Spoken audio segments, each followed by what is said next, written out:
For the last year, I have been growing and foraging 100% of my food. No grocery stores, no restaurants, not even a drink at a bar. Nature has been my garden, my pantry, and my pharmacy.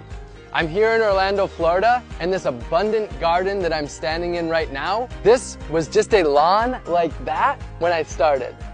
I don't own any land, so to grow my food, I met people in my neighborhood and I turned their front yards into gardens and shared the bounty of food with them.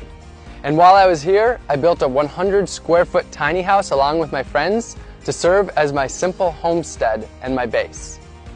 In my gardens, I grew over 100 different foods, dozens of different greens packed with nutrients, sweet potatoes, yam, and yucca for my caloric needs, delicious fruits like papayas and bananas, pumpkins, carrots, beans, and beets, so many vegetables, and herbs and peppers to flavor all of my meals.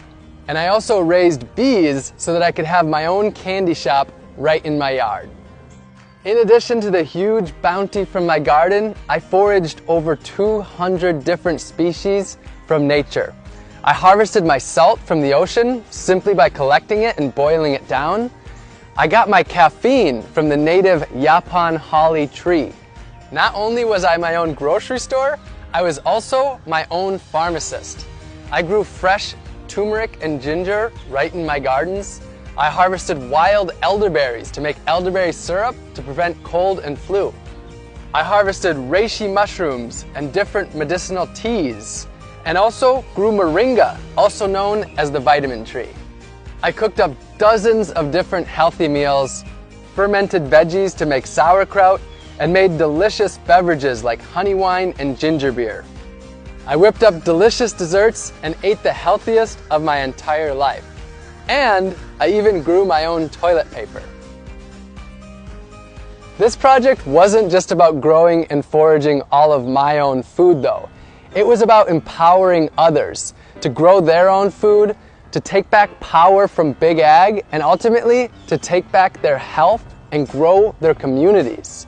So during this time, I started a few community initiatives.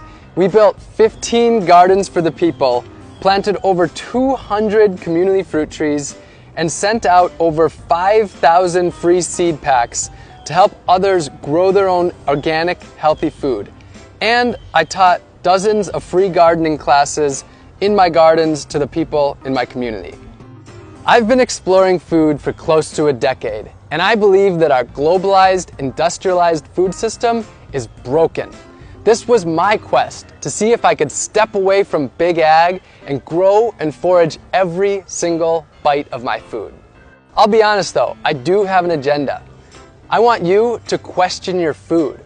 Where did it come from? How was it grown? How did it get to you? And what was the impact that it had on the earth, other species, and the humans that grow that food?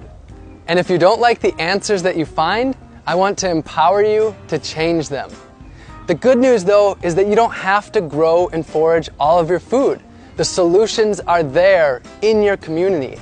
You can grow a little bit of your own food, maybe an herb garden on your windowsill, or some pots of tomatoes and basil on your balcony, or a raised bed in your front yard. And if you don't have any space at all, you can join a community garden. You can source your food locally and purchase from local farmers and gardeners. The farmers market is a great place to start. You can buy whole foods and cook more, rather than packaged processed foods that leave trash behind.